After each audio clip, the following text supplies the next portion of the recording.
Yep. Okay, take two. So I'm really honored to be asked to speak in front of you all here and tell you some of the things we learned on our journey to build Wise over the last 10 years. If you don't know who we are, I'll spend some time in a little bit telling you what Wise does. Some of you are probably thinking about what to do next, how to grow your careers or businesses, and hopefully what we've learned can help you make those decisions. To introduce myself, my name is Sian.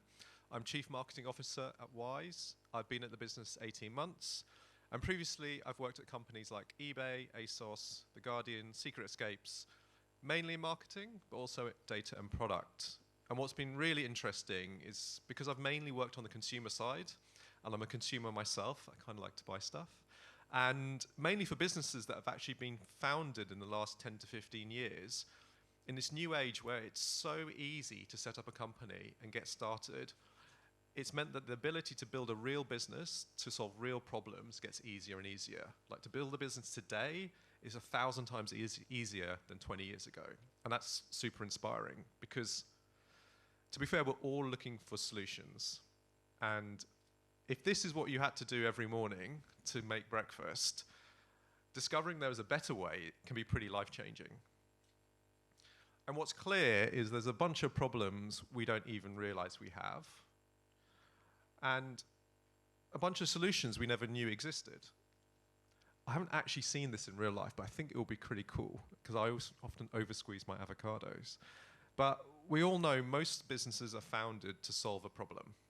And most of the time, the customers know about that problem. So for example, I know I need more cooler, more comfortable running shoes.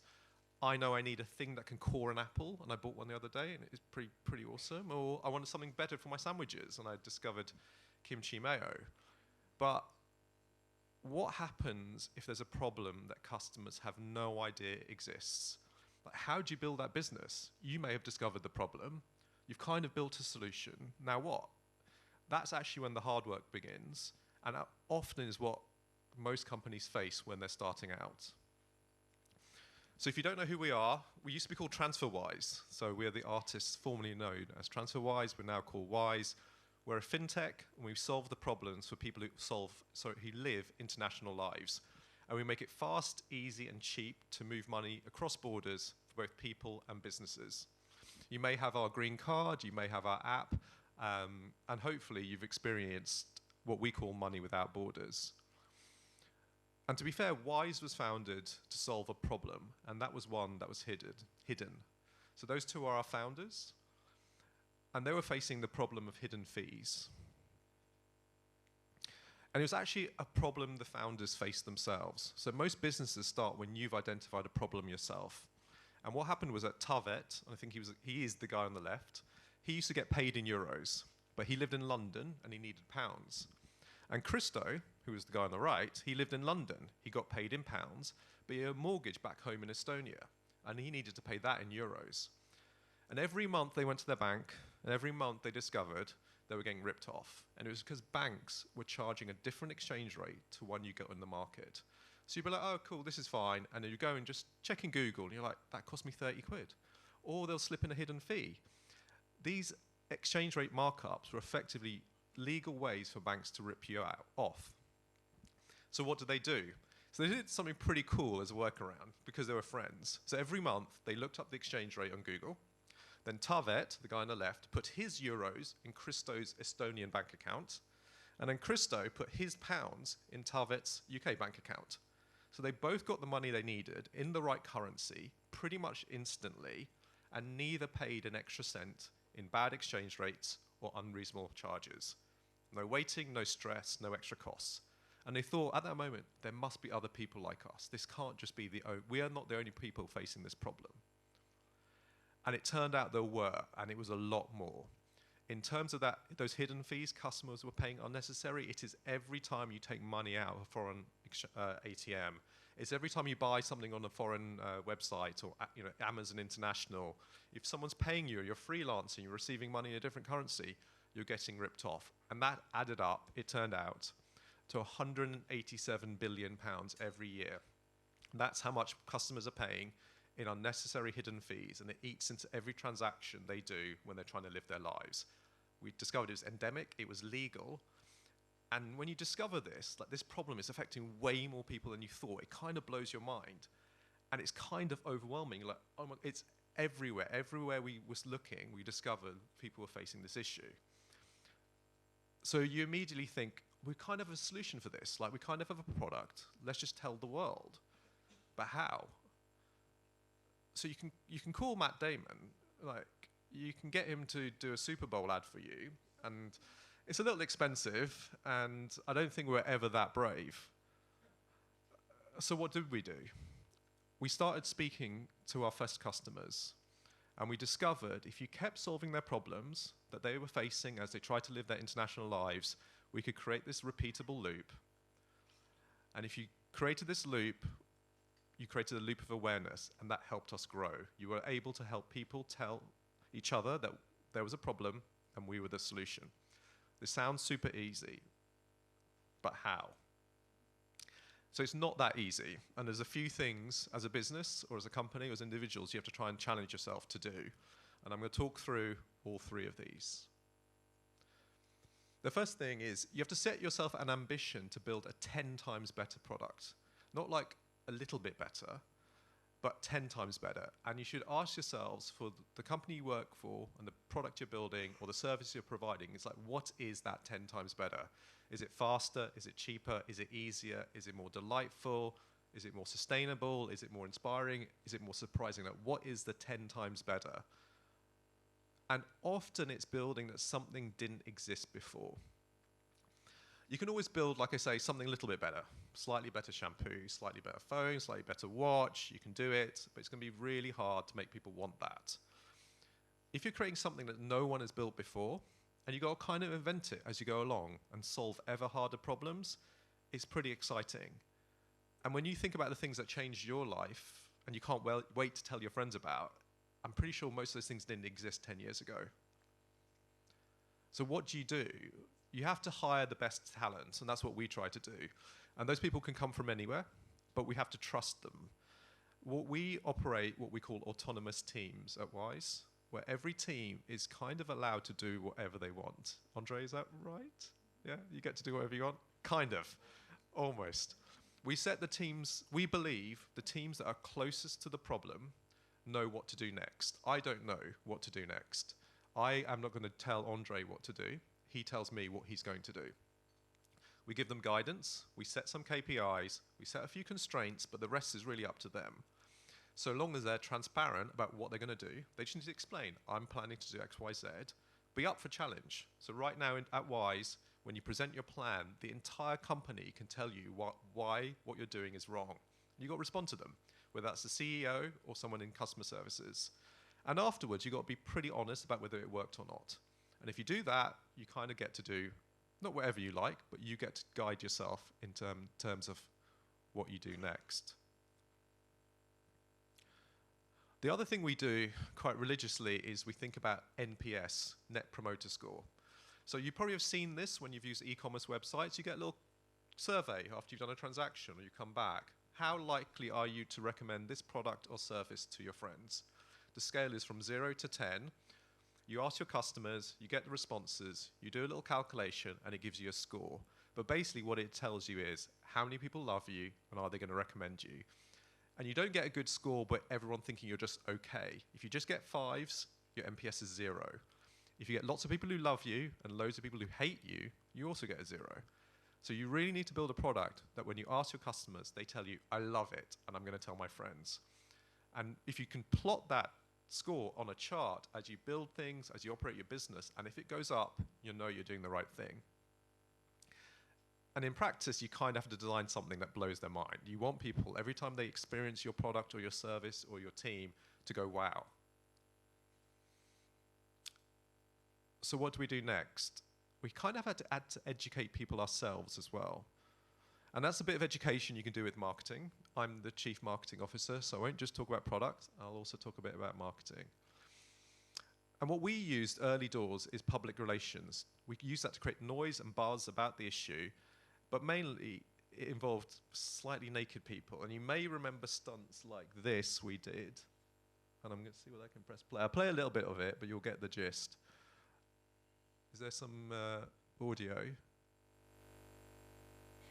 Okay, so if you imagine, oh, I haven't actually pressed play, so. Okay, I'm good at this. I won't play the whole thing, but this was a stunt we did maybe 5, 6 years ago outside the Bank of England and through London. We repeated it.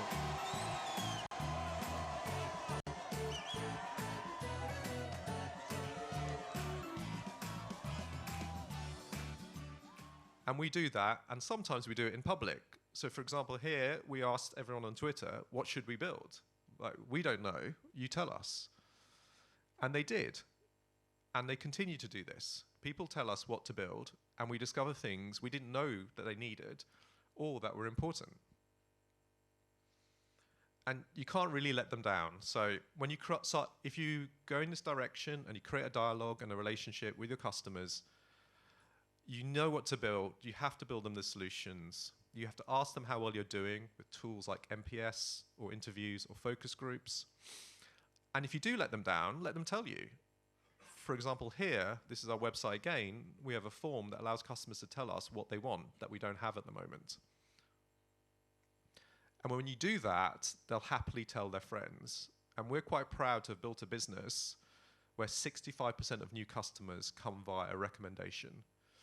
So we've managed to build a business that does not require a Super Bowl ad every year to grow, or tell people we exist, or inform people about the problem. Our customers do that for us. There's always a bit of marketing sauce you can add on this, which we do, being smart, tactical, and educating our customers. That is my favorite chili sauce. And if you do all that, and you take all these 3 components, that can help you deliver customer-led growth. So I'm going to wrap up. I think I'm doing all right on time. Here's a few things as I wrap up about, and I think these are useful things to think about what motivates you as well as what motivates customers, because I think those things should be aligned. Like when you choose about where to spend your time, you should spend your time somewhere important. And most of the times you choose, when you make a decision of where should I work, or why should I choose this product? Sometimes it's rational, it's cheap, it's fast, it's easy, I get paid. And some of it's emotional. There's a connection between you and the mission. So sometimes when you think about it, you just think about the product and the solution. But hopefully you're thinking about the mission. And if customers think about that mission, they can get really connected with what you're doing. And you as an employee can be really inspired about what you do day to day. So this is our mission. We are trying to build a better product for sure. We are trying to build something that's instant, convenient, and transparent. But ultimately, we're trying to do something much bigger. And it's really hard, and it's pretty inspiring. And it's to create what we call money without borders. And this single mission guides the entire team around the business. And we aim for it consistently without distractions. Andre, you agree? Like, we talk to the mission pretty much constantly. And having such a clear, powerful mission is, I've found for the first time, is so important for the business, for the employees, and for your customers.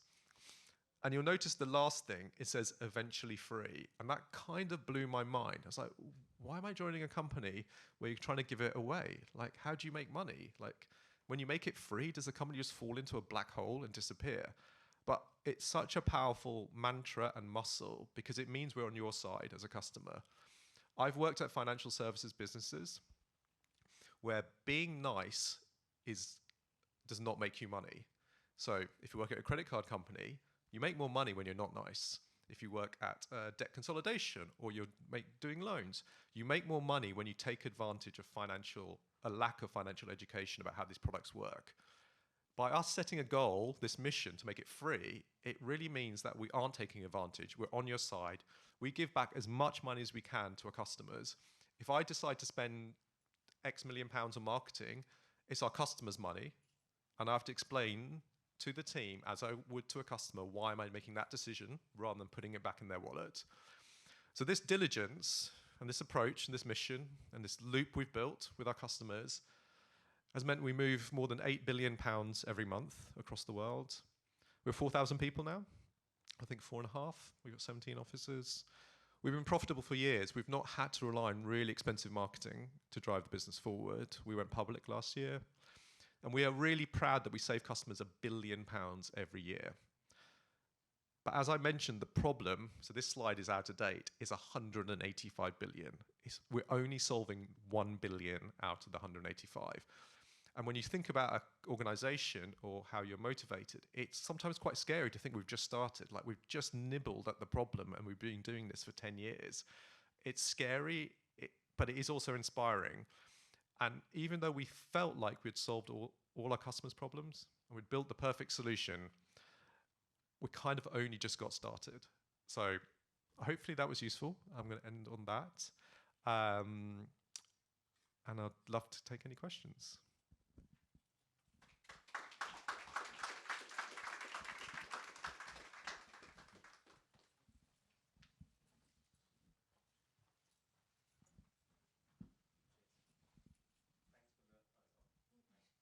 Hello? Oh, there we go. Thanks for the presentation. Question I've got is, there's a lot of innovation coming from your customers, right? So how does that translate for your company and the team that have to develop these innovations and deliver them? So what's the pressure on you as a marketing specialist? And then what's the pressure on the development and then managing that whole ecosystem? That's the first question. The second question is, that's from the external. How is that managed internally as well, like internal innovation? Because your customers might say, let's do it this way. But how do you, if you've got an employee or team saying we should be doing it something completely different, how do you resolve that? Yeah, really great question.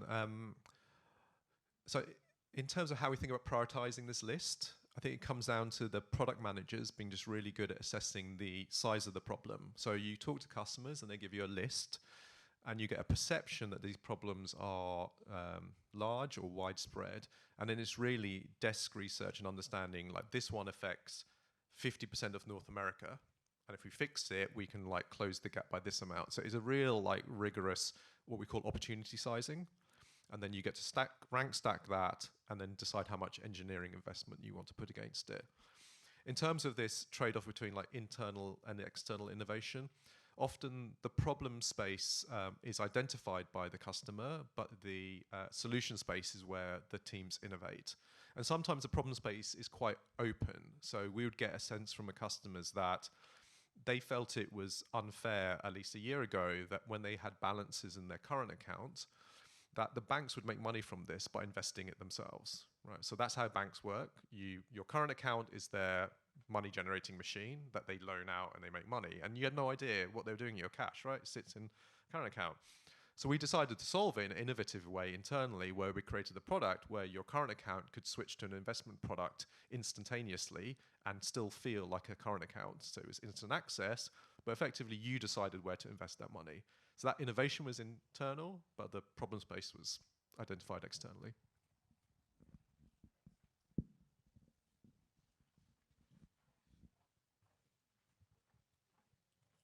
Thanks very much. Eric McKenzie, SEO London. I just wondered if you could recap a little bit for me, because you started off with two chaps who had a problem. Yes. They identified many people who shared the same problem, and then they ended up with an app. I just wondered if you could just tell us a little bit about the steps that they took to, one, identify the many, and I didn't get the impression that they were app designers themselves. So how did they eventually end up with the app? So yeah, so actually we weren't app first. We were pretty much website first. I think at the beginning, Chris. So I'll give my version of the history because I wasn't actually here. But obviously, Chris, you end up with dual founders. You often have a more technical and a more commercial, and we had that split. And then for a while, it was just bringing in the right people at the right time from an engineering point of view to build out the. So effectively, you can build one route, GDP to euro, and you can build that for a certain amount of scale.